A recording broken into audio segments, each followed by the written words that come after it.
biasa kita berdoa terlebih dahulu. Siapa yang akan memimpin doa hari ini? Siapa? Saya. Sebelum belajar, mari kita berdoa dulu. Berdoa.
disusun sesuai kaidah.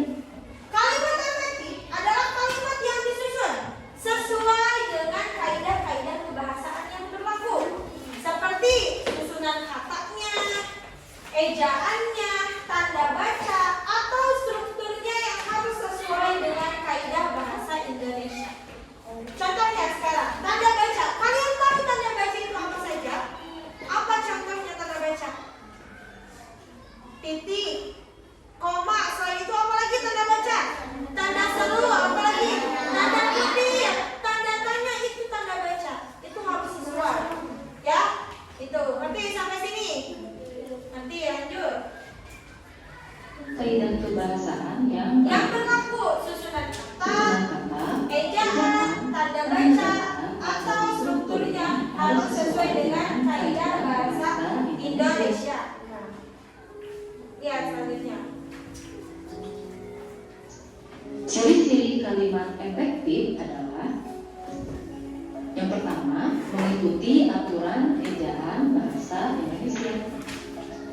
Kedua, memiliki unsur kalimat setip A yang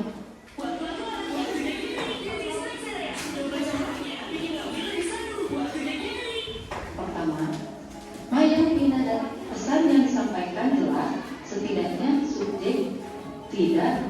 Nah, selain arti kalimat efektif, ada juga ciri-ciri kalimat efektif. Ibu, apa saja ciri-ciri kalimat efektif? Yang pertama, mengikuti aturan ejaan bahasa Indonesia. Itu ciri yang pertama. Yang kedua, memiliki unsur kalimat, setidaknya subjek dan predikat yang digunakan dengan tepat. Coba, masih ingat ya? Kita telah belajar apa itu subjek. Nama orang, betul. Susunan kalimat itu tadi dari SPOK. Masih ingat apa itu S-nya? Subjek, P-nya, predikat, O-nya, objek, K-nya. Nah, di sini kalimat efektif juga setidaknya memiliki unsur subjek dan predikat. Ketiga, hemat kata, tidak bertele-tele. Contohnya tidak rancu kata-katanya itu. Singkat, padat, jelas, tapi membuat orang lain mengerti. Jangan kayak ini. Kalian membuat pengumuman atau kalian bilang ke temennya, Ayu sedang belajar di dalam kelas. Atau enggak, Ayu sedang membaca buku di dalam perpustakaan. Itu panjang. Yang lebih gampangnya apa? Ayu sedang di dalam perpustakaan. Udah. Atau enggak, contoh, Mora belum bisa-bisa berenangnya. Kata itu rancu atau tidak? Rancu, bertele-tele atau tidak? Sekarang misalnya, Reja belum bisa berenang-berenang. Reja belum bisa berenang-berenang. Itu kan katanya tidak padat, tidak jelas, tidak singkat. Tapi yang lebih efektifnya berarti harus gimana? Reja belum bisa berenang. Gitu. Paham sampai sini? Nah, yang keempat, memiliki pesan yang disampaikan jelas, tidak membingungkan. Nah, ini. Jadi apa yang kita ucapkan itu jelas, tidak membingungkan. Ini ciri kalimat efektif. Paham sampai sini?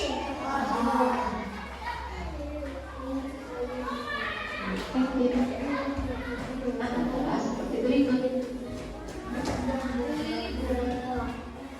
Nah, lihat.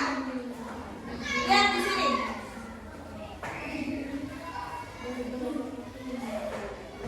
Maya, Vina, dan Enda sedang mendaki Gunung Tangkuban Perahu. Ibu, ini tidak bertele-tele. Tetapi tanda baca sama ejaannya tepat tidak?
beri.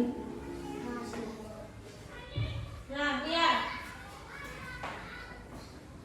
Pak Rustam sedang beri nasihat kepada adik di ruang tamu. Pak Rustam sedang beri nasihat kepada adik di ruang tamu. Ada yang salah nggak dari awal kalimatnya? Ada yang salah? Apa yang salahnya? Ini yang awal kalimatnya. Tidak memakai huruf kapital. Ini udah salah, Pak. Ini harus memakai huruf kapital. Pertama, diubah. Pak, ini Rustam nama orang bukan? Nama orang. Nama orang ini Pak. Nama orang ini adalah harus memakai huruf kapital. Sekarang ini berarti termasuk kalimat tidak efektif. Apa kalimat efektifnya? Pak Rustam ini sudah diganti huruf kapitalnya. Sedang beri nasihat. Nah, beri nasihat ini. Nah, lihat, beri nasihat. Ini bisa diganti. Ya. Pak Rustam sedang memberikan, bukan beri. Ini belum kalimat yang jelas, tapi masih tidak jelas, kurang. Ya. Pak Rustam sedang sama beri memberikan, diganti yang berinya. Nasihatnya nasihat kepada adik di ruang tamu. Ini lebih jelas. Ya. Ibu, kenapa kan ini panjang? Panjang juga lihat. Beda bacanya. Ya. Kalau yang ini lebih jelas daripada yang di atas. Ini termasuk kalimat efek. Paham sampai sini?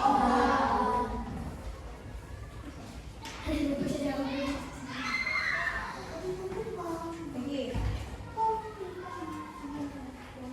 Jika kita penggunaan, nah di depan sudah ada kata para. Nah, lihat.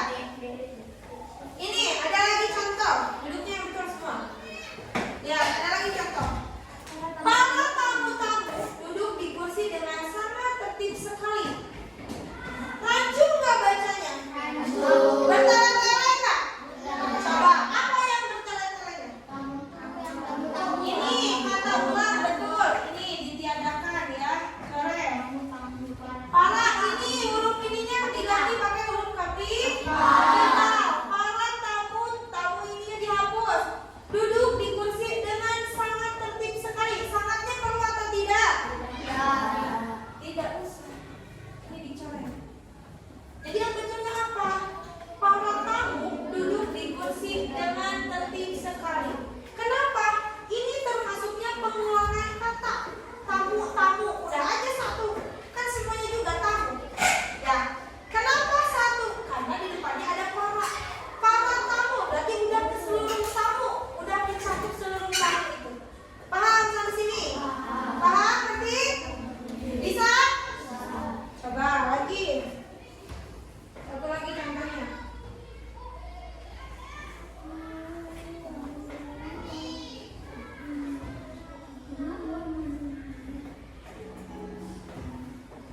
Lihat.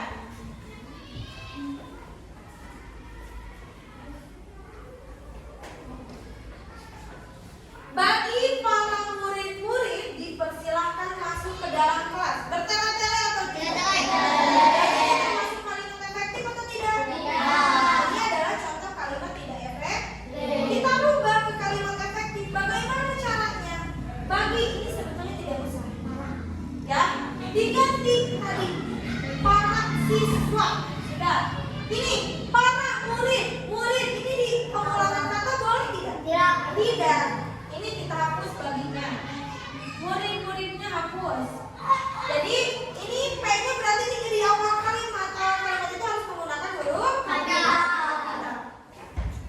Para murid dipersilahkan masuk ke dalam kelas. Bisa? Cara merubah kalimat tidak efektif ke kalimat efektif bisa? Paham? Lihat aja. Kata yang rancu, kata yang kurang jelas itu bukan termasuk kalimat tidak efektif. Salah. Kata yang rancu, kata yang kurang jelas itu tidak termasuk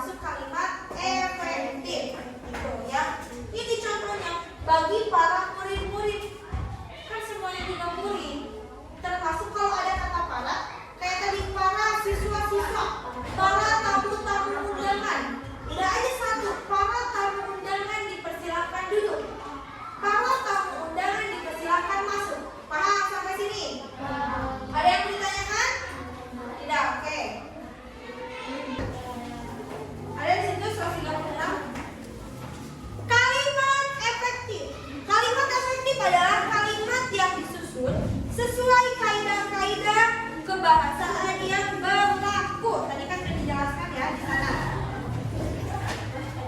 Sekarang tulis dulu aja ya di buku kalian ya. Coba tulis ya. Tulis. Tulis. Sama ibu didikte. Kalimat efektif adalah kalimat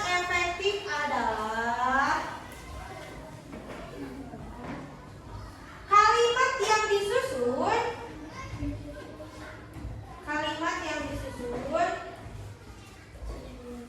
sesuai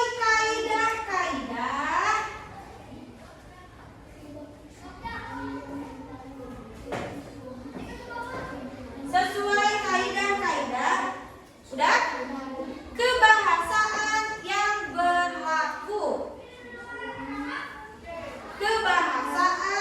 yang berlaku. Ciri-ciri kalimat efektif. Ciri-ciri kalimat efektif. Titik buat garis baru. Strip. Atau enggak boleh pakai titik. Strip. Strip 1 boleh. Mengikuti aturan ejaan bahasa Indonesia. Mengikuti aturan ejaan bahasa Indonesia. Nah, strip 2. Garis baru yang strip kedua. Memiliki unsur kalimat.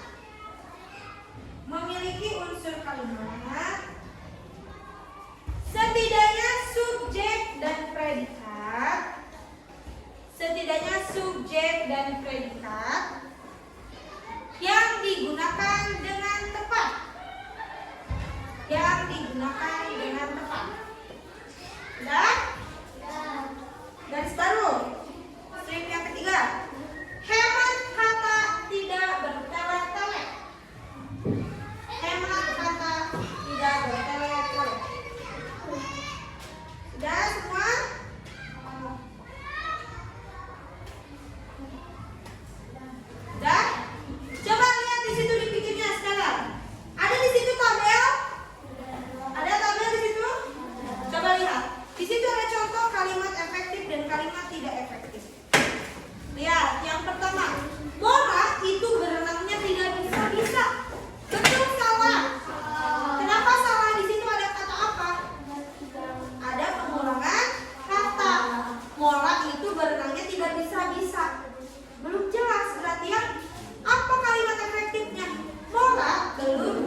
Berarti kalau itu iya.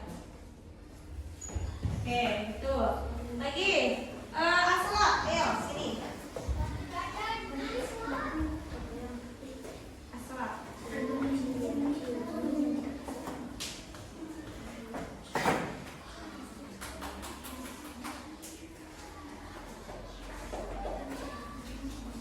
Nah, termasuk yang apa itu?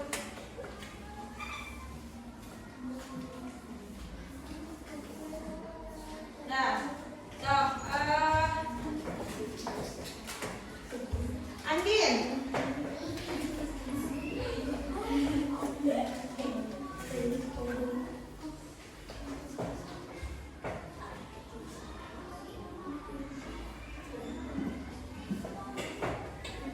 Oke, Yuki itu berenangnya tidak bisa-bisa. Betul, itu kalimat tidak efektif. Lagi, Padi ya?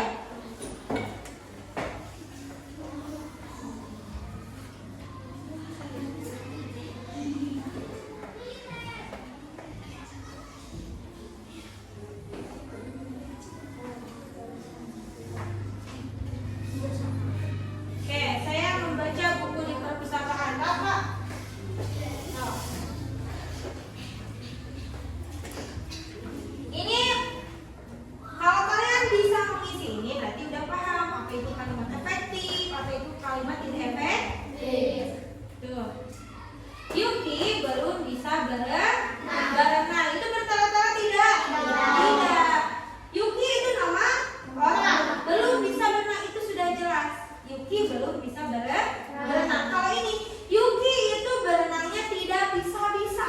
Itu bertara-tara atau tidak? Bertele-tele. Contoh kata ada pengulangan kata di situ. Tidak bisa-bisa. Itu termasuk kalimat tidak efektif. Betul. 5 orang lagi. Wulan, Alif, Salwa, lalu Nurista sama Alvin. So, ke depan ini lagi. Nah.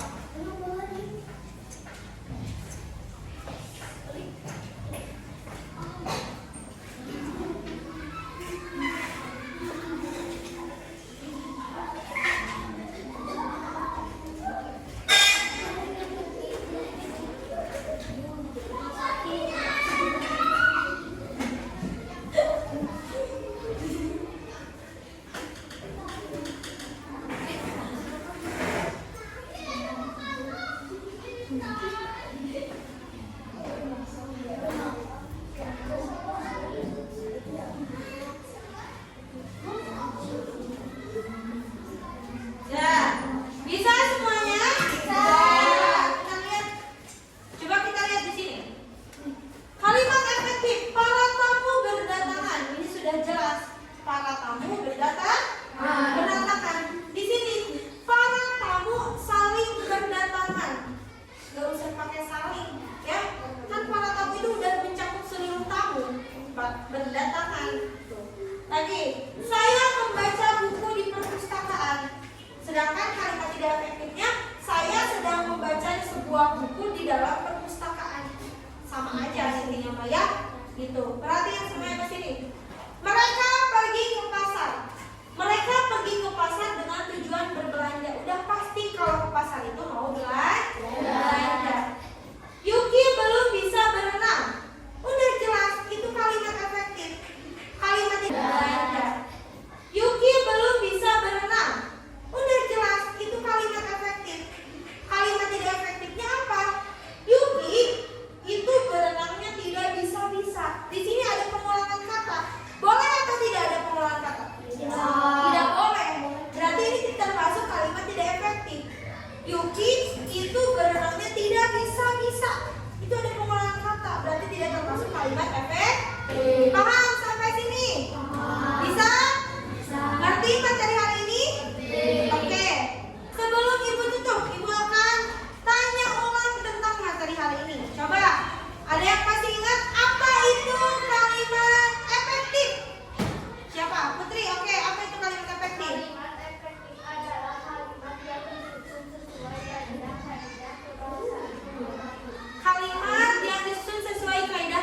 kebahasaan yang betul, itu adalah kalimat efektif. Coba tadi Ibu telah menjelaskan ciri-ciri kalimat efektif. Ada yang masih ingat apa salah satunya? Apa, Alvin? Tidak bertele-tele, betul. Harus jelas, harus sesuai kaidahnya. Kaidah kebahasaan bahasa Indonesia. Dan bahasa Indonesia kayak tadi tanda baca, terus titik komanya harus jelas, huruf kapitalnya harus jelas. Seperti itu. Paham sampai sini? Paham, oke. Ibu akan memberikan tugas di rumah, ya.